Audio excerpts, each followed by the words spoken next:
sama. Karena kita tidak pernah mengizinkan kuasa firman itu masuk dan mengerjakan perubahan itu dalam hidup kita masing-masing. Bapak Ibu Saudara, lagu ini waktu kita nyanyikan membuat kita sadar betapa kerasnya hati kita. Betapa sulitnya untuk kita diubah oleh kuasa firman itu. Tapi pagi hari ini kita mulai belajar. Tuhan, ini hidupku. Tuhan, aku ini bejanamu. Jadikan seturut dengan kehendak-Mu. Dan itu butuh kerendahan hati. Tuhan, berkatilah firman-Mu. Kami percaya kuasa firman tetap sama dulu, sekarang, sampai selama-lamanya. Kami bersyukur Tuhan. Sertailah hamba-Mu.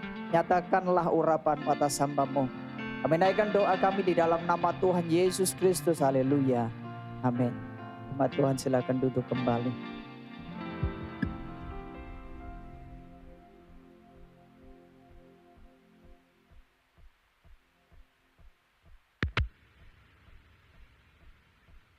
Shalom. Puji Tuhan, kita bersyukur bahwa kita diberikan kesempatan oleh Tuhan untuk dapat beribadah. Karena tidak semua orang bisa beribadah pagi. Buka ceria masih tanggal 2. Yang gajiannya tanggal 1. Kalau gajiannya tanggal 25 masih lama lagi. Kalau kerja di beberapa instansi kan gajiannya 25. Tanggal 2 adalah tanggal ceria. Puji Tuhan. Amin. Gajian Pak Yusak. Tanggal 1 ya. Saya bersyukur pagi hari ini kita bisa sama-sama bertemu dan kita beribadah dalam kesempatan ini. Saya punya sebuah kutipan ya. Ini beritanya sebetulnya lama. 2013. Jadi wajah serupa akibat operasi plastik ya. Produknya di Pak Roni mungkin bagus. Wajah serupa akibat operasi plastik menyebabkan finalis Miss Korea 2013 jadi perbincangan di dunia maya. Di ukurannya kulit putih pucat, mata cerah, senyum simetris, gigi putih berbaris rapi. Jadi 1, 2, 3, 4, 5, 6 mukanya hampir sama. Keturunan Musa, muka sama. Keturunan Musa kan mukanya sama. Terlihat seperti saudara sekandung karena prosedur operasi plastik yang sama. Menurut Hot Brownie. Jadi pernah terjadi, mungkin sekarang masih terjadi. Karena Korea, saya baca di 2026, orientasinya bedah plastik Korea hari ini adalah natural sesuai dengan wajah asli. Hanya diusahakan bentuknya yang mengalami perubahan karena banyak alasan itu yang dinormalkan, dibetulkan kembali. Tapi pernah di Korea Selatan itu muka para perempuan Korea itu hampir mirip Pak Yusak. Serupa. Karena waktu dia minta operasi plastik yang diminta apa biasanya? Apa yang dise? Sing irungnya kayak aku begini ya, kayak saya begini. Ini kan udah mancung kan. Hidung mancung. Dagunya lancip ya, pas kayak saya gini. Operasi plastik. Ya, apa? Selesai ya. Udah, ini hasil operasi plastik Pak Isa. Nah, mukanya hampir mirip semua. Jadi manusia itu seringkali berusaha untuk mempercantik diri. Membuat wajah jauh lebih menarik. Ya kan? Perhatikan istri saya. Lama gak keluar kamar. salah bedaknya.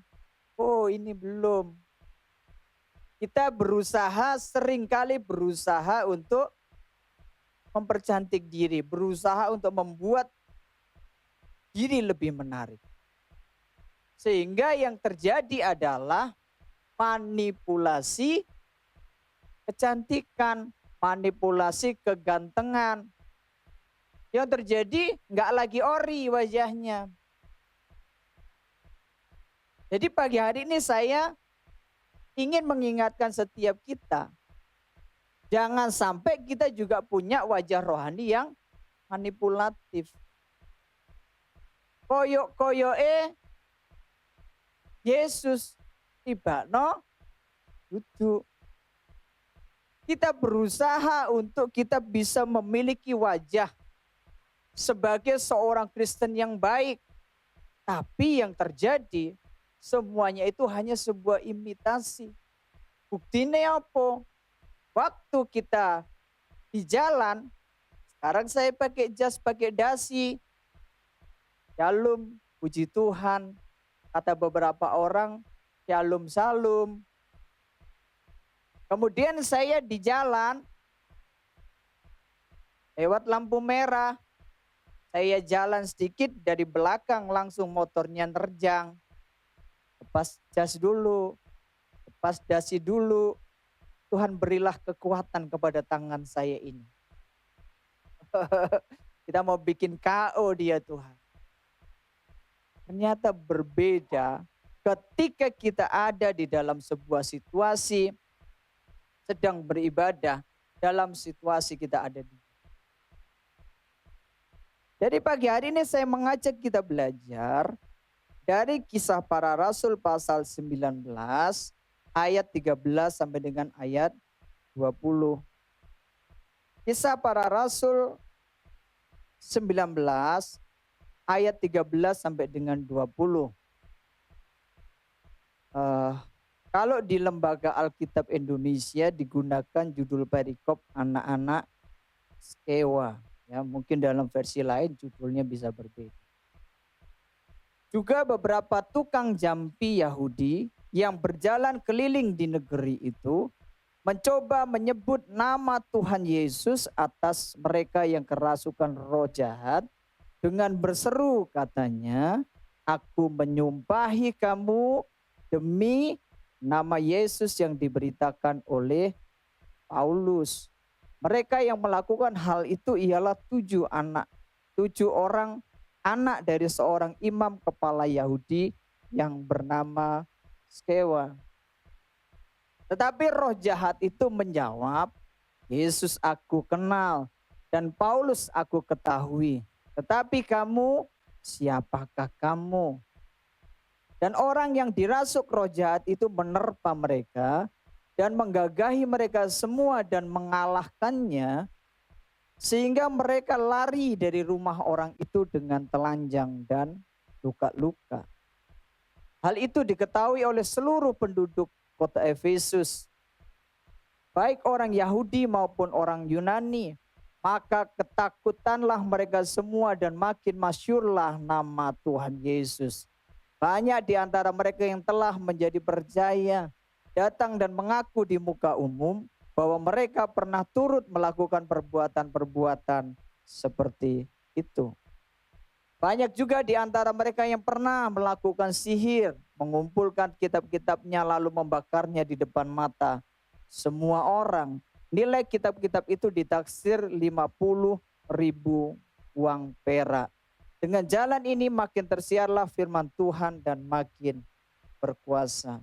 Demikianlah firman Tuhan. Berbahagialah kita membaca, merenungkan, terlebih mengerjakan firman Tuhan dalam kehidupan kita masing-masing. Amin. Jadi ada sebuah peristiwa yang dicatat oleh kitab Kisah Para Rasul, yaitu oleh tabib Lukas, tentang sebuah peristiwa di mana ada 7 orang anak Skewa, seorang imam Yahudi yang berusaha mengusir setan, namun akhirnya dia tidak berhasil, bahkan dipermalukan. Dalam nama Yesus, keluar engkau dari dalam diri orang ini. Setannya bilang, Om, aku sudah di luar. Aku nggak ada di dalam. Tapi setannya ngomong begini, Paulus aku tahu, Yesus aku kenal, tetapi siapakah kamu? Muka malu. Setan ora kenal karo aku. Layak bojoku dhewe ora kenal karo aku. Setan gak kenal. 7 anak Skewa menjadi gambaran buat kita bahwa aksesoris Kristen, simbol-simbol kekristenan, bahkan ucapan-ucapan rohani yang kita gunakan sama sekali tidak membuat setan menjadi takut. Paulus aku tahu. Yesus aku kenal. Tapi panjenengan menika isin napa mboten, malu atau tidak. Indra saya. Yesus saya pernah dengar itu dan hebat Yesus itu. Di tonggoku situ ini. Rene Kristen. Mirip koyo Pak Indra. Das. Opone mirip sama Yesus. Jadi pagi hari ini saya ingin berbicara tentang Yesus yang ku kenal. Bagaimana hidup kita setiap hari, keberadaan kita di tengah kehidupan bersama orang lain. Gak usah tanya, gak usah lihat aksesoris kita. Orang itu langsung kenal. Yang ku kenal Yesus itu kayak begini. Jangan sampai hidup kita seolah-olah penuh kuasa, seolah-olah rohani, tapi sifat dan karakter kita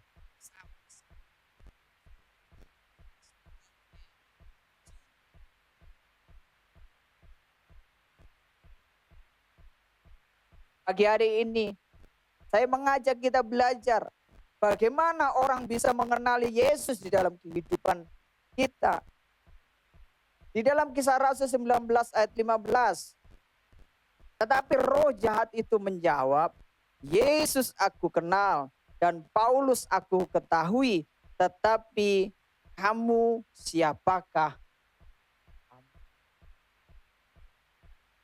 Di situ ada seorang tokoh yang disebut selain dari nama Yesus. Tokoh itu adalah kita bisa membayar. Itu Paulus tidak ada di sana. Tapi setan dari RW sebelah bilang, hati-hati, ono sing jenenge Paulus. Dia adalah orang yang mengikuti jalan sebagai murid. Jadi apa yang membuat orang bisa melihat Yesus dalam hidup kita? Apa yang membuat orang bisa mengenal Yesus lewat hidup kita? Apa yang kita lihat dari kehidupan Paulus? Kita perhatikan bagaimana dia. 2 minggu lalu saya masih berbicara tentang Paulus. Aku sama sekali tidak mencari keuntungan buat diriku. Dia memberikan seluruh hidupnya bagi pekerjaan Tuhan, bagi Injil. Ketika satu kali dia berada di tengah-tengah situasi di mana dia didera, di mana dia dianiaya, di mana dia dimaki-maki. Di situ dia menunjukkan bahwa dia tidak memiliki rasa benci di dalam. Inilah yang saya sebut, orang akan mengenal Yesus lewat kehidupan kita. Kalau kita memiliki sikap hidup yang. Saya selalu menyampaikan berulang-ulang bahwa orang tidak terlalu perlu melihat KTP-mu Kristen. Orang tidak terlalu penting membaca belakang mobilmu, God bless you. Orang tidak terlalu penting baca belakang kaosmu, yang baik hanya Yesus. Tidak. Tapi orang menunggu bagaimana sikap orang ini di tengah kehidupan bersama orang lain. Saya tidak ingin kita memisahkan, kita membuat sebuah paradoks antara kehidupan kita di gereja dan kehidupan kita di kantor, kehidupan kita di sekolah, kehidupan kita di tempat kita bekerja. Semuanya seharusnya sama. Dengar dia panggil nama saya. Dengar dia panggil namamu. Yang gereja mantuk-mantuk enak lagune. Yang kantor. Dengar ku panggil engkau. Siapa namanya? Kita marah sama orang udah ndak karu-karuan. Kita punya begitu banyak orang di kantor yang kita nggak cocok sama dia, nggak cocok sama dia, nggak cocok sama dia. Jadi mari Bapak Ibu Saudara, mari kita membuat orang mengenal Yesus lewat kehidupan kita. Yaitu sikap hidup kita di tengah kehidupan bersama orang lain.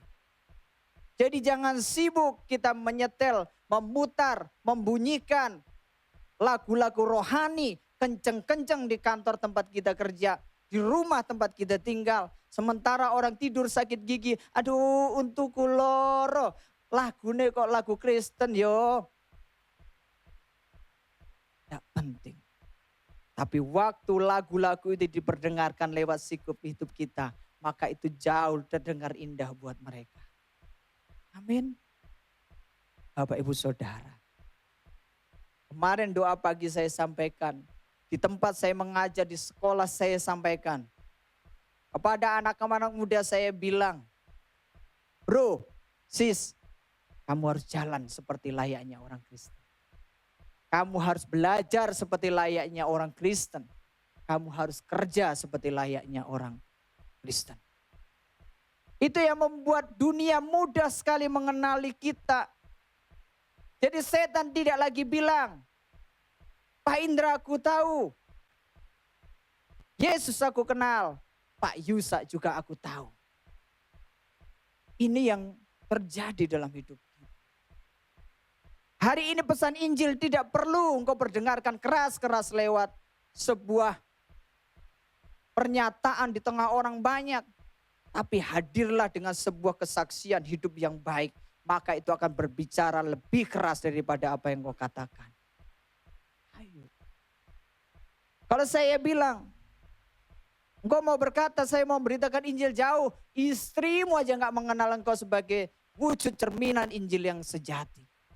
Bagaimana kita bisa melayani orang yang jauh? Gak bisa. Saya kasih tantangan kepada bapak-bapak.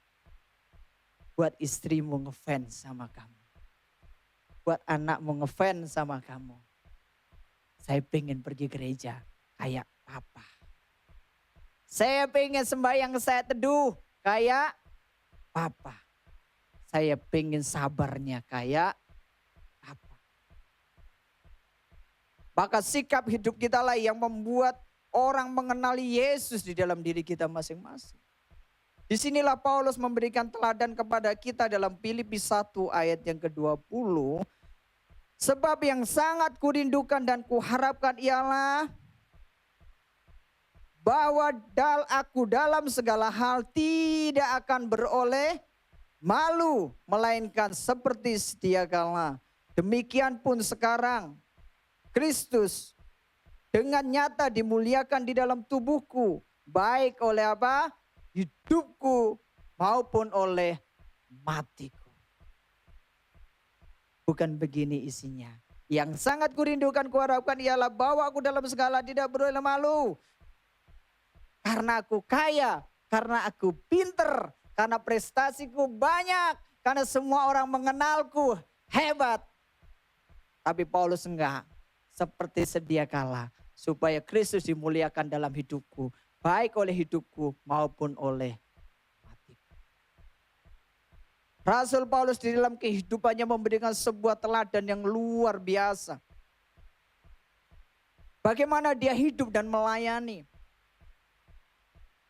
Kalau dia bilang, mau Mau rasa dipukul 40 kurang 1 aku udah pernah. Karam kapal aku juga sudah pernah. Lapar telanjang aku juga sudah pernah. Tapi itu semuanya nggak penting. Yang penting Injil diberitakan. Ini sikap hidup yang luar biasa. Dan kemudian kira-kira di tahun 62 sampai 65 pada masa kekaisaran Nero kemudian ditetapkan yang nama Paulus mesti mati dihukum. Dalam kematiannya pun dia sudah meninggalkan sebuah legacy buat kita. 13 surat di dalam perjanjian baru. Bagaimana seorang Kristen bisa mengakhiri hidupnya sebagai seorang saksi Kristus yang luar biasa. Aku eling-eling bapakku biyen sak durunge sedo. Waduh, sruweg budal gereja. Jadi saya sekarang juga mau sregep kayak bapak saya dulu. Amin. Ibuku tuh loh pagi-pagi jam 3:30, 4. Kemurahanmu lebih dari hidup. Rungus, lamat bahasa Yugoslavia. Pelan-pelan terdengar suara ibuku di sebelah. Dia sembah Tuhan jam 3 pagi. Hari ini aku sudah dewasa. Aku ingat ketika dia masih ada. Aku mau juga sembah Tuhan. Ketika di awal aku akan melakukan aktivitas. Maka Kristus akan dimuliakan baik oleh hidup kita maupun oleh kematian yang Tuhan izinkan pada waktunya kita pulang ke rumah Bapa di sorga. Jadi bagaimana Yesus dapat dikenal dari hidup kita? Lewat sikap hidup kita di tengah kehidupan bersama orang lain. Baik dalam rumah tangga, baik di tempat kita bekerja, dimanapun kita berada. Yesus memang sudah naik ke sorga, tapi Yesus dan di bumi banyak sekali kulihat. Jadi pesan Injil akan sampai di hati setiap. Tanpa kau berdiri di tengah lapangan, lalu bilang Yesuslah juru selamat. Kalau enggak percaya masuk neraka, percaya pasti masuk sorga. Habis itu masuk dalam kantor, hitung-hitung keuangan. Oh ini nota bisa tanda tangan sendiri. Yang ini bisa diisi sendiri. Lalu kasih masuk di bendahara. Injilmu langsung gugur oleh sikap hidup. Jadi Bapak Ibu Saudara, bagaimana kita memiliki sikap hidup yang benar di tengah hidup bersama? Meneladani Kristus. Matetes tu Kristo. Gak ada kewajiban kita jadi kaya. Gak ada kewajiban kita jadi hebat. Tapi ada tanggung jawab menjadi seorang murid Kristus. Saya sudah menggunakan ilustrasi ini sejak saya masih muda. Sejak saya masih saya di Bandung itu 2001. Saya dapat ilustrasi ini sampai sekarang saya ulang di mana saya ngajar. WWJD, what would Jesus do? Apa yang kau lakukan kalau engkau Yesus? Waktu engkau berdiri, kemudian orang salah-salahkan kita, padahal kita benar. Kalau saya Yesus, apa yang saya lakukan? Oh Tuhan, saya cengkeweng Tuhan dia. Langsung saya tonjok dia Tuhan, supaya dia tahu bahwa saya juga seorang pendekar yang dilatih di sebuah perguruan di atas gunung Lawu. Apakah Yesus akan tonjok orang itu? Apakah Yesus akan maki-maki balik orang itu? Yesus bilang, ampunilah dia. Sebab dia tidak tahu apa yang dia. Jadi Yesus akan dikenal dalam hidup kita kalau kita punya sikap hidup yang baik di tengah-tengah hidup bersama. Dengan meneladani langkah hidup Kristus. Dan yang kedua, apa yang kita lihat dari Rasul Paulus. Sehingga roh jahat itu dapat tahu dia dapat mengenal Yesus yang ada di dalam dirinya. Dalam Kisah Rasul 19:15. Tetapi roh jahat itu menjawab, Yesus aku kenal dan Paulus aku ketahui, tetapi kamu siapakah kamu? Kembali saya bawa. Kenapa setan itu bisa tahu Paulus? Pertama, karena sikap hidupnya mudah dikenali. Yang kedua, kenapa? Karena karakternya pelek sama seperti yang dia layani. Jadilah pengikutku sama seperti aku telah menjadi pengikut Kristus. Karakternya Rasul Paulus adalah karakter yang betul-betul menjadi cerminan kehadiran Tuhan di tengah-tengah hidup banyak orang. Itu yang harus kita belajar. Hari ini, apa yang kita mau cari sebagai orang Kristen? Setan itu loh. Sampai dia tahu siapa yang harus dia takuti. Pak Hadi, ayo Pak Hadi, bikin pelayanan pelepasan dari roh jahat. Gimana ayo Pak Hadi? Kita puasa Pak Hadi 3-4 hari. Lalu kita layani orang-orang yang penuh dengan roh jahat. Setan itu gampang keluarnya. Tapi mengubah karakter kita itu angel, bukan? Saya hamba Tuhan yang tidak memegang sebuah prinsip bahwa urapan hadir hanya lewat sebuah kuasa untuk mengeluarkan setan dari diri seseorang. Pengurapan hadir ketika karakter kita berubah dan karakter itu menjadi sebuah dampak dalam hidup orang lain. Mujizat paling sulit adalah perubahan karakter dari dunia menjadi karakter yang baru, yaitu murid Kristus. Rasul Paulus menunjukkan kepada kita bahwa ketika seseorang memiliki karakter yang betul-betul mencerminkan Kristus, iblis akan tahu, iblis akan mengenal dia dengan sangat baik. Kalau orang tanya, Pak Hadi penuh urapan apa enggak sih?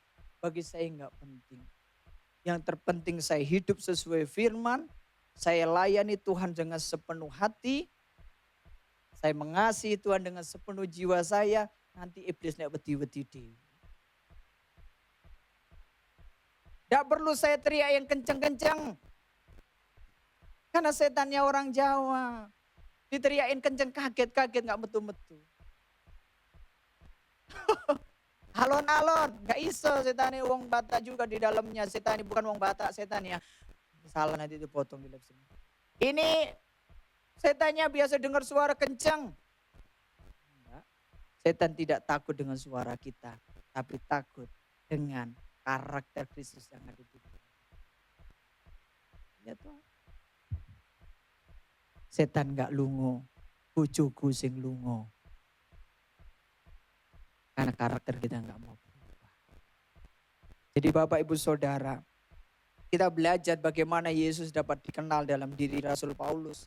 Karena karakternya yang mencerminkan Kristus yang dia layani. Satu kali dia berada di sebuah kota di Eropa. Yaitu di sebuah kota Filipi. Ketika di sana, satu kali dia punya pelayanan hebat. Semua orang menerima layanannya dengan baik. Tapi ada masalah kawan.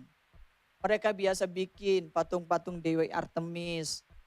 Biasanya bisnis jalan bagus Pak Yusak. Orang beli patung banyak-banyak. Hari ini Paulus ngajarkan ke mereka kita gak boleh lagi sembah itu barang. Sepi bisnisnya Pak Yusak. Pengusaha-pengusaha protes. Akhirnya Rasul Paulus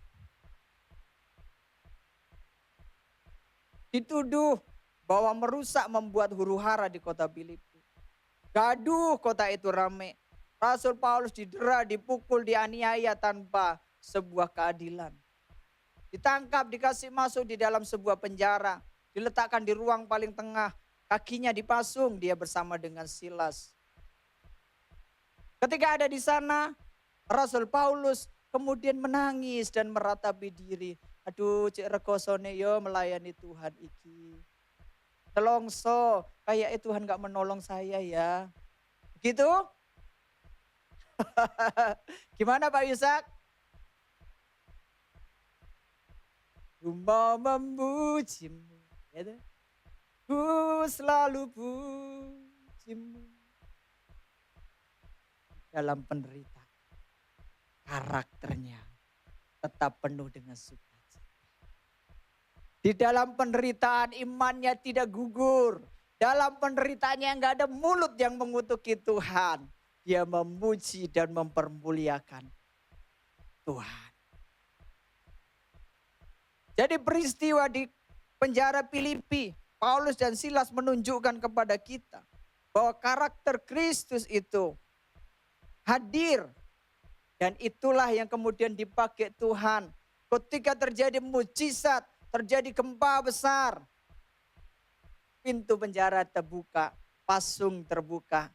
Ayo kita lari, sudah waktunya kabur. Hore. Lari. Lalu kepala penjara itu masuk sambil bawa obor. Kemudian dia sujud berkata, Tuhan, apa yang bisa ku berbuat supaya aku dan keluargaku selamat. Dia menampilkan Kristus dalam kehidupannya. Dia tidak mengambil keuntungan dalam situasi yang sebetulnya dia bisa dapatkan itu. Kepala penjara itu menyuruh membawa suluh, lalu berlari masuk dan dengan gemetar tersungkurlah ia di depan Paulus dan Silas. Ia mengantar mereka keluar sambil berkata, Tuan, apakah yang harus aku berbuat supaya aku selamat? Jawab mereka apa? Percayalah kepada Tuhan Yesus Kristus dan engkau akan selamat. Engkau dan seisi rumahmu. Lalu mereka memberitakan firman Tuhan kepadanya dan kepada semua orang yang ada di rumahnya. Pesannya apa? Rubah karaktermu. Maka seluruh keluargamu pasti akan melihatmu. Dan mereka ikut percaya kepada Yesus. Usah mikir macam-macam. Waktunya sudah habis. Terakhir. Akhirnya di dalam Kisah Rasul 19:20, dengan jalan ini makin tersiarlah firman Tuhan dan makin berkuasa. Puncak dari segala tujuan Tuhan. Puncak dari segala rencana Allah, yaitu supaya berita Injil itu sampai kepada semua. Lewat siapa? Lewat diriku, lewat dirimu, lewat kita semua. Caranya gimana? Milikilah sikap hidup yang baik di tengah-tengah kehidupan bersama orang lain. Yang kedua, ubah karaktermu. Sehingga karaktermu betul-betul mencerminkan Kristus yang hadir di tengah-tengah hidup bersama orang lain. Ayo kita bangkit berdiri. Kita bersyukur, kita berdoa.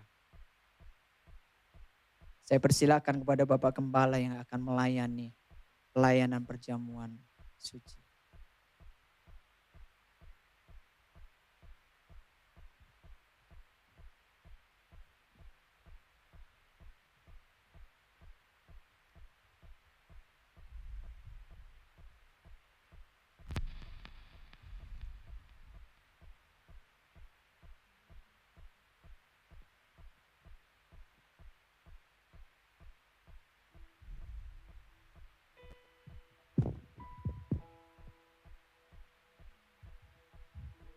Ku besar kasih-Mu